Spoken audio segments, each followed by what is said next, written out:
செல்வமணே வணக்கம். வணக்கண்ணா. செல்வமணே, இந்த இந்த இந்த மூவ்ஸ் எல்லாம் நீங்க பார்த்துட்டு இருப்பீங்க அப்படின்னு நினைக்கிறேன். ஏதோ ஒரு வகையில் பலமான கூட்டணி அமைப்பதற்கு விஜய் உள்ள இழுப்பதற்கான வேலை ஏதாவது நடந்துட்டு இருக்கா? அததான் சூசகமா சொல்லியிருக்காரா திரு இபிஎஸ்? சத்தியம் தொலைக்காட்சி நிறுவனத்திற்கு நெறியாளர் அண்ணன் அரவிந்தாட்சன் அவர்களுக்கு, அதே போலவே தொழில்நுட்ப கலைஞர்களுக்கு, சக பங்கேற்பாளர்களுக்கு என்னோட மாலை வணக்கம். கொஞ்சம் எக்கோ சொல்லிருங்கண்ணா பிளீஸ். அதாவது இப்போ தலைப்பு என்னன்னா, கரூர் துயரம் கூட்டணி கணக்குகளை மாற்றுகிறதா? அதுதான் நான் என்ன கேட்டீங்கன்னா, எந்த கட்சியுமே கூட்டணியும் முழுமை அடையல. அது திமுக அல்ல அதிமுக, எந்த கட்சி கூட்டணியுமே இன்னும் முழுமை அடையலைங்கிறது என்னோட கருத்து. ஏன்னு கேட்டா, அரசியல் என்பதே ஒரு சந்தர்ப்பங்களின் விளையாட்டு தான், சதுரங்க விளையாட்டு தான். ஆனால இப்போ என்ன நடக்கும், நாளை இன்னும் ஒரு 100 நாட்கள், கொஞ்சம் எக்கோ ரொம்ப அதிகமா இருக்குண்ணா பிளீஸ். அதாவது இன்னும் 100 நாட்கள் வரை நாம காத்திருக்கத்தான் செய்யணும். அண்ணன் பிரகாஷ் அவர் சொன்ன மாதிரி இப்போ அந்த கட்சி இந்த கட்சியோடு கூட்டணி சேர்ந்து விட்டது, இல்ல இந்த கட்சி அந்த கட்சியோடு கூட்டணி சேர்ந்து விட்டது என்று நாம் முழுமையாக ஒரு முடிவுக்கு வர முடியாது. ஏன்னு கேட்டா, தமிழக வெற்றி கழகம் அவர்களே முதலமைச்சர் வேட்பாளர் என்று சொல்லிக் கொண்டிருக்கிறார்கள். திரு விஜய் அவர்கள் அரசியலுக்கு புதுசுங்கிறதுனால கரூர் சம்பவத்தில் அவருக்கு அரசியலை அந்த நெருக்கடியை எப்படி கையாள்வது என்று தெரியல. ஏன்னா அவங்களுடைய கட்சிக்காரங்களுக்கு அரசியல்ல பக்குவம் இல்லை அல்லது அனுபவம் இல்லை. அதனுடைய விளைவு என்னன்னு கேட்டா, விஜயனுடைய வேகமான எழுச்சி இன்றைக்கு கொஞ்சம் குறைஞ்சிருக்கு. அதுக்கு பிறகு இன்னும் திங்கட்கிழமை அவர் போறாரு சொல்றாங்க. அவர் அறிவித்த அந்த நிதிகளை எல்லாம் நிதி உதவி செய்ய இருப்பதாக சொல்றார்கள். அது பின்னால அதே நேரத்துல திமுக கூட்டணியில இருந்து காங்கிரஸ் கட்சி உறுதியாக இருக்குமா என்பதற்கு உத்தரவாதம் இல்லை. ஏன்னு கேட்டா, இன்னைக்கு கூட திரு துணை முதலமைச்சர், மாண்புமிகு துணை முதலமைச்சர் உதயநிதி ஸ்டாலின் அவர்கள் கை நம்மோடு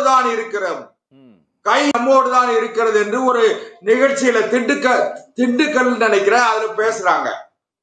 அதனால இப்படி எல்லாம் அந்த கட்சி அவரோட இருப்பார், இந்த கட்சி இவரோடு இருப்பார் என்பது என்னை பொறுத்தவரையில நான் அதை நம்பல. 4 முனை போட்டி தவிர்க்க முடியாது. அதிமுக, திமுக, தமிழக வெற்றி கழகம், இன்னும் சொல்ல போனீங்கன்னா நாம் தமிழர் கட்சி. ஏன்னா அவங்க கிட்ட இருக்கிற 8.5%, 9% வாக்குகளை நாம் குறைத்து மதிப்பிடுவதற்கு இல்லை. அதனால யார் யாரோட சேர்வாங்க, எப்படி அமையுங்கிறதுலாம் நாம இன்னும் ஒண்ணு கணக்கெல்லாம் போட முடியாது. அதே நேரத்துல தம்பி திராவிட முன்னேற்ற கழகத்தோட செய்தி தொடர்பாளர் சொன்னாங்க, அதாவது விஜயோட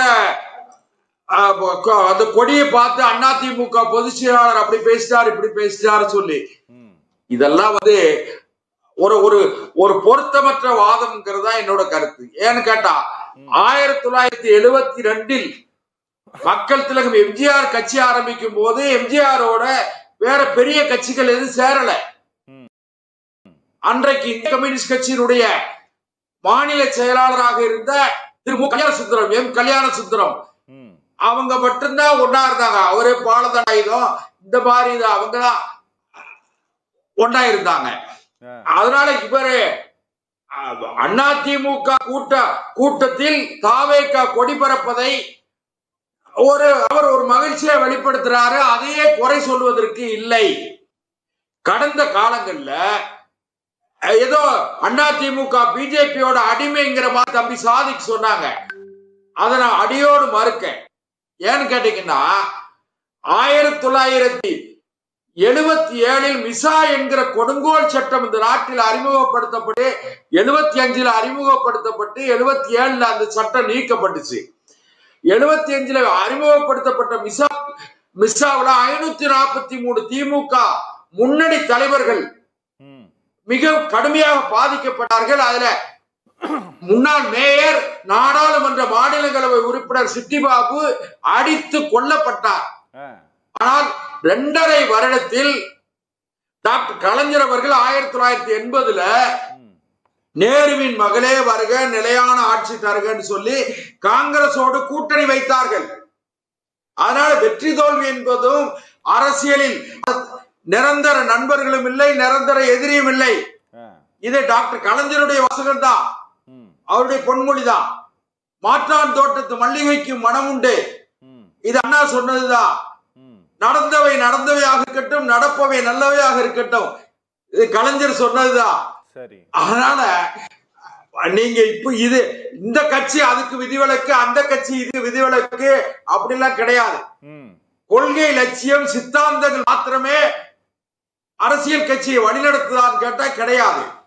சந்தர்ப்பங்களும் அந்த தற்கால அரசியல் சூழ்நிலை, தட்பவெப்ப நிலை, இதுதான் ஒரு அரசியல் கட்சியை அடுத்த கட்டத்தை நோக்கி நகர்த்துகிறது.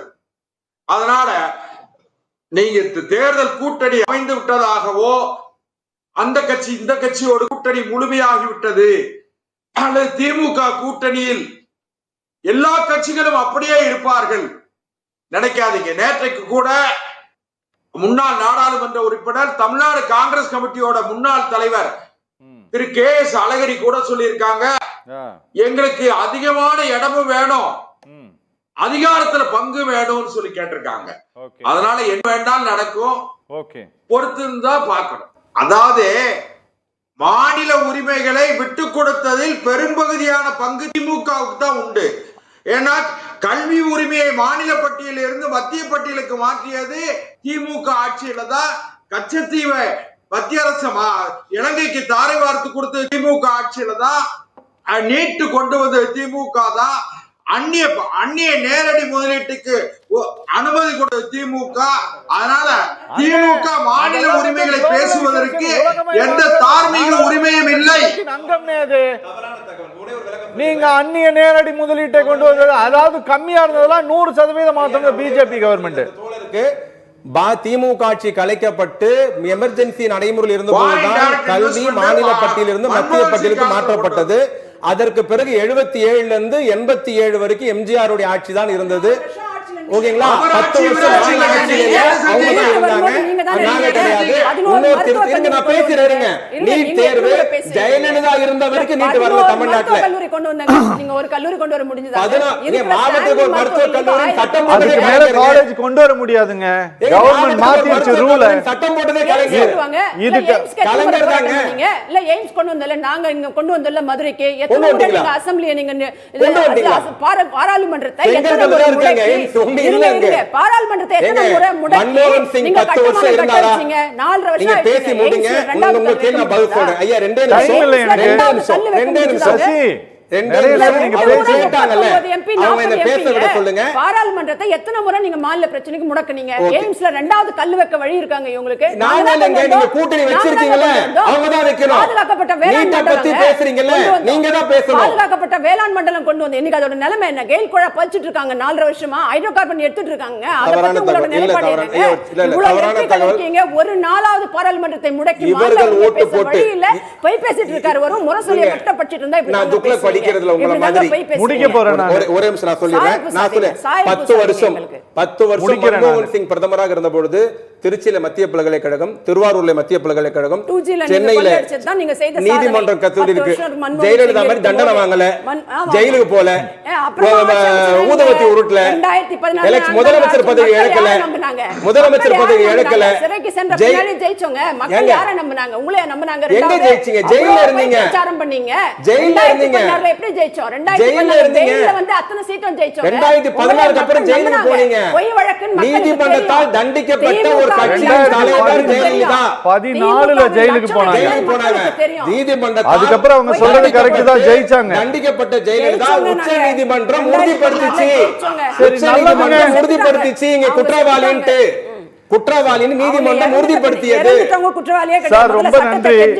அப்ப உச்ச நீதிமன்றம் ரொம்ப உச்ச நீதிமன்றத்தை சட்டத்தை கேட்கணும். தெரிஞ்சுட்டு வந்து ஏங்க, பேசுங்க. பெங்களூர் தனி நீதிமன்றம் தண்டிச்சுதா இறந்தவங்களுக்கு இல்லையா? தண்டனையே பொருந்தாதுங்க. சட்டத்தை தெரிஞ்சுட்டு வந்து ரொம்ப பேசுங்க. தண்டிச்சுதா இல்லையா? முறைகேடு பண்ணீங்களா இல்லையா? முரசொலி மட்டும் படிக்காதீங்க. கலட்டி ஊழல் வழக்குல 1 வருஷம் தண்டனை தரலையா முரசொலி உங்களுக்கு? மட்டும் சரி, படிக்காதீங்க. நன்றிங்க, எல்லா பத்தியும் நன்றி, படிங்க. ரொம்ப நன்றி. நேயர்கள் மற்றும் நிர்வாகம் சார்பா